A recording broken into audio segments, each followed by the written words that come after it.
Now, on the issue of income, I have to say this, that, and this is also a message to brothers, that when a brother comes to propose marriage, right, and you begin to discuss the expectations for wedding and walima and honeymoon and all those kinds of things, you want to see that the brother regards this as something special that he should ideally have saved up for and should be willing to put some money into based upon his socioeconomic status, right? So taking that into account, you want to see that this person, inshallah, is putting some thought and effort into this. So let me just say this.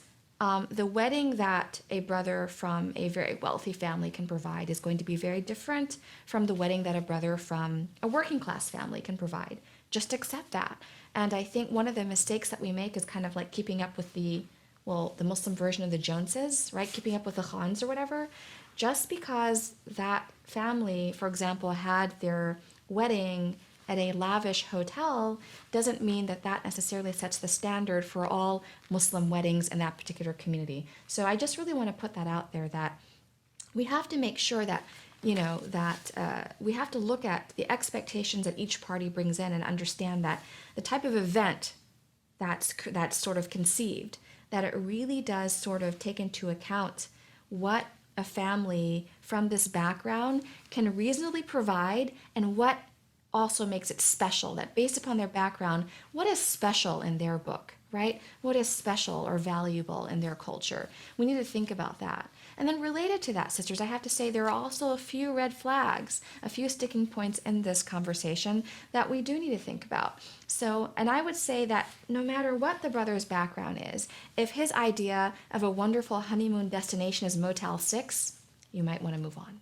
Now, theoretically, there's nothing wrong with Motel 6, but the point I'm trying to get across, sisters, is that you want some indication from the brother, no matter his background, that you are special to him and the life that you foresee living together is worth investing in.